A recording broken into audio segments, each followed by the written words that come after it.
Bloomberg reported that at least 7 tankers carrying Russian oil destined for China have changed course midway and are now headed to India amid New Delhi's renewed push to secure energy supplies amid disruption due to the Iran war. The rerouting of these vessels, monitored by ship tracking firm Vortexa Limited, comes after India received a temporary waiver from the US to buy sanctioned Russian oil currently stranded at sea. Among the 7, the Aqua Titan, a medium-sized crude oil tanker, is set to arrive at the New Mangalore port on Saturday, that is March 21.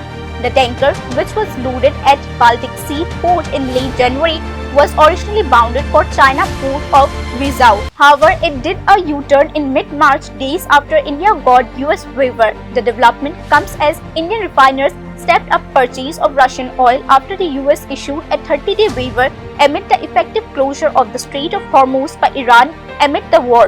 Iran has almost completely blocked ship movements through the strait, through which 1/5 of the world's oil and gas passes. Your report news now.